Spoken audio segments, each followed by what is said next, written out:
and we're happy to be the last on the panel today. And we'll try to be as concise as possible to make sure that everyone stays with us until the end.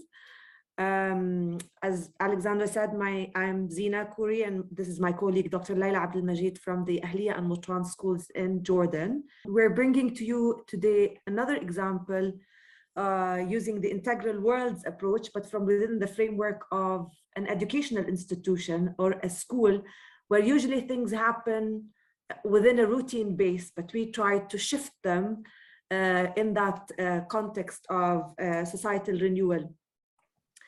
The Ahliyyah and Mutran, just a quick background. Both the Ahliyyah school, there are two schools. The Ahliyyah is a school for girls and the Mutran is another school for boys. The Ahliyyah was established in 1926 by the missionaries. 1936 was the establishment of the boys' school. In 1956, coinciding with the Arabization of the Jordanian army, the school was handed over to the Arab Evangelical Episcopal Church Council. And in 2008, the board of both schools took a decision to combine them into one into a co-ed rather than a single ed school. But to date, they still function in two different campuses. And in 2017, we started an initiative in collaboration with Alexander and the team called Tanweer in the sense of enlightenment, using the same model that we will talk about right now, not only within a school, but in research and higher education as another initiative that the school has been embarking on. But our presentation today will focus on the work of the school. As I mentioned, the school strives to be a hub for learning and education. Since its inception, it always had a very proactive relationship with society and the community where we are found. We strive to become a beacon of holistic and integral education and a center for educational renewal within that notion of societal renewal. Our aim is also to serve and spread the values of our school, where we focus on oneness, on togetherness, on shared responsibility, and the common good for all. And we are strongly rooted in our Arab identity, whereas our students understand their heritage and their roots, but they are open towards engaging more confidently with the world and other heritages and cultures around them. Our philosophy is based on the fact that we believe our students are and our people are in the core of this circular world, and that we are in the middle of the Ahliyyah and Mutran, in the middle of Amman, Amman in the middle of Jordan, Jordan in the Arab world, and the Arab world within in the world. So we always know that spiral effect of the different circles that we move within, beyond only the focus of students and academics and mere academic achievement. Through using and applying the integral worlds approach, we were able to explore our pillars, what is our philosophy and our teaching and learning model is built upon. And we all know that schools usually they adopt an educational curriculum or framework. So we adopt the IB, we are an IB accredited school, but it's not only the IB, we look at what are the key pillars of our educational philosophy. And through the integral world, we identified that our model is based on innovative teaching and learning. We look at innovation not only in terms of new, but what works and what has been experimented and used within our context. Community engagement and participation is a key element of taking learning out of the classrooms in an interactive and reciprocal approach within the communities that we live in.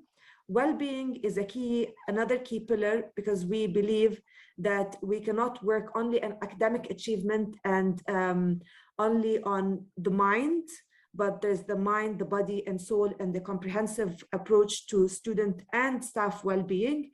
Arab emancipatory education is the fourth pillar, as I mentioned, we're rooted in Arab identity, but we are open towards engaging in the world.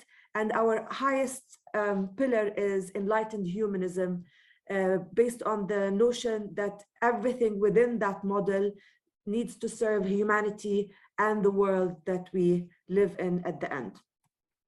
This is a quote from a partner scholar, where, you know, during COVID, we all focused on remote learning, but we were thinking learning cannot happen unless it was close to the community and not remotely. So we were thinking, how can learning be a close way, in close proximity to everything around us, rather than remotely. We see the school as located within a community consisting of several learning components, the community institutions, farmers, the people, and therefore the school becomes a place for contemplation and reflection on the various experiences of society, and therefore a place for knowledge production and use of knowledge.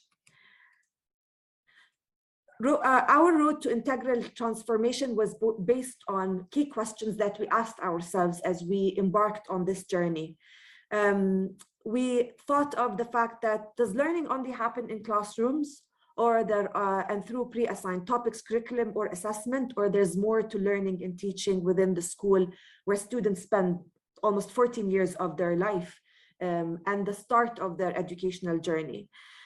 How does student agency find a real space in a positively conducive and non-hierarchical environment in a school where the students, the teachers are all involved in that learning experience as well as the context? How does each of the pillars that I just mentioned can be translated in terms of educational plans, experiences, and developments? Is it only written in our mission and philosophy, or can we really find experiences where students can put those values and principles into their teaching and their learning? And how can we bridge between what happens inside the walls of the school and outside the walls of our school in a reciprocal approach? The key principles of this transformative journey was based on a collaborative and collective process, including all stakeholders that are involved in our community, be it students, staff, parents, institutions, scholars, activists, and the community people themselves.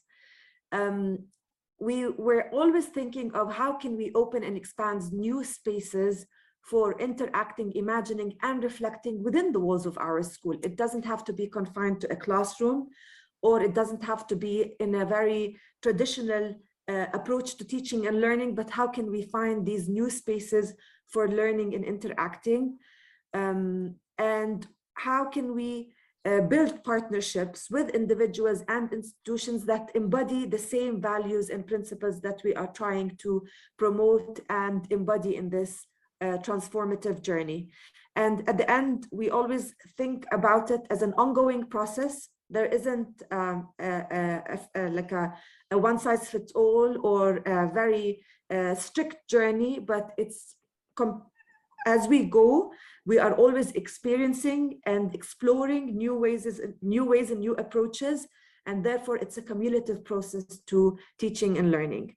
The underlying philosophy, as I said, it's that it's an iterative process. We try to relate, connect, and integrate those learnings into the teaching and learning that happens inside the classroom.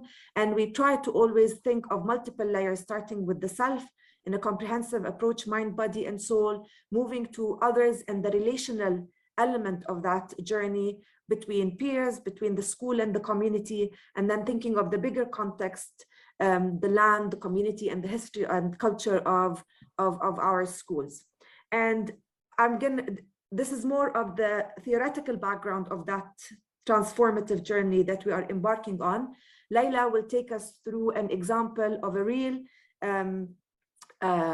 community engagement approach that we used for the community engagement pillar of our school. Thank you, Zina. So yes, I will be focusing in my part of the presentation of how we worked on the community engagement pillar at the school towards more integral, let's say, approach to community engagement. And as Zina mentioned, that community engagement is an essential part of the legacy of the school and the heritage of the school since its establishment. So it's important to continuously evolve the way we engage with the community. Actually, this part was part of a PhD that I worked with Transform and Da Vinci, individually as a person working in the school, but also collectively with the school community. So what I will be sharing today was part of this PhD, which focused on reviving the relationship to community and place in education. It's important to mention, what do we mean by community engagement in our school? When we talk about community engagement, we mean that creating a two-way relationship with the community that is equal and reciprocal, and learning together through a shared space, and co-creating together ways to create change in society. So it's about collective learning, about collective action, and this is what we wanted to see how we can embody in a more integral way. In doing so, in thinking about how we can evolve more integrally, we looked at the context of community engagement in schools, and we noticed that generally schools to some extent are separated from the community, and that is like connected to the bigger, let's say, ecosystem and society. The society is becoming more individualistic. There are more capitalist culture and consumerist culture. So it's a byproduct of that kind of mindset. So also when we look at in development institutions, how they, as these development organizations usually connect with the community, it comes from a deficit perspective, or there's like a hierarchy between the organization and the community. And sometimes educational institutions, when they come to connect with the community through service, they adopt a similar approach that focuses on needs and like labeling them as unprivileged. So it comes at the expense of looking at the strengths within the community. So if we want to do a more integral way of engaging with community that embodies co-learning and co-creation,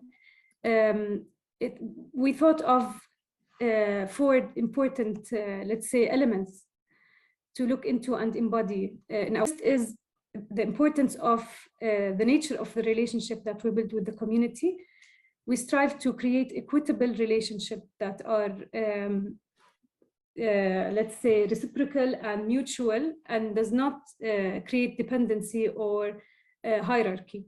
And the second is to build on the community strengths. It's important to look into needs, but also it's equally important to look into strengths. What does this community have, and what makes them, let's say, special? What's their heritage? What's their culture?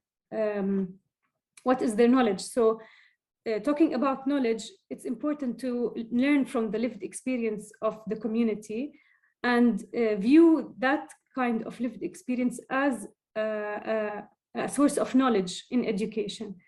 And when we talk about change, what kind of change do we aim to create with the community? We link it back to education. So through place-based education and community-based education, we can collectively open spaces for change in our society. So to make it more tangible or practical, I will give you an example of the Community Park project. It's a project that was initiated by the school a few years ago, and we actually, it was an initiation of a participatory action research with the local residents in the neighborhood around the school and the municipality, and a group of volunteers who are passionate about community work and urban planning. We thought about how can we work together, different stakeholders who are interested in creating change in our community, to redesign and reactivate a public park that is in the neighborhood of the school. And we named this project Wassع Beitak in Arabic. It means extend your home, because we felt that this park can become an extension of the houses, of the schools, of the institutions, and a place for people to come together and co-create together. So we created a team that had different stakeholders, and we agreed on 3 important values that will guide our work. The first is connect, which means that the importance of connecting with the community and organization to create a collective ownership for the park. It will not be a project from the school to the community. It will be a project that we share as a community, like a shared responsibility, to become like a collective. And then the second value is to conserve. We don't want to replace something with something that exists. We want to conserve the urban character of the area and build on the values of the community. So we're not replacing something, we're building on something. And the third is to activate. So redesigning the park is one element, but also the activation of the space with different activities, whether they are planned or unplanned, is important for this project, not only the physical element. So this is just a representation of the multiple collective ownership for this project. You see volunteers, private sector, local neighborhood residents, and the municipality, of course, the school, and other interested schools. So it's a collective process that we are still working through.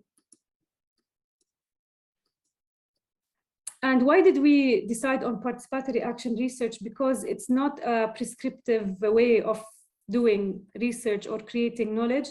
It's more of value-based approach that ensures authentic participation of the community in addressing a societal problem. And in this case, we're talking about safe public spaces that bring us together. So there's no fixed plan. We had guidelines to guide our work, but we had a lot of experimentation where we learned what works, what doesn't work. And with that like mindset of learning from doing, as mentioned by Zina, it's an iterative process. So we learned a lot by experimentation and trial and error, and just engaging authentically and organically with the people. So how would we do, practically, how does that happen? We started with the community walks in the neighborhood. We talked to people, the residents, the shopkeepers, and we did brainstorming sessions in the park. We asked people about their perception of the park, about their aspirations, what do they think is like the possibilities in that park. They also shared their stories of how they use public spaces, so we can understand how they use the spaces. We observed also the park, how they use it. And this was essential to gain collective ownership, but also to cater to the needs and assets of the community. We also worked with the children from our school, but also from different public schools in the area. They engaged in an excursion to meet the people, to understand the history of the place and appreciate the, let's say, the assets in the surrounding community, and to learn about like the different people and engage with them.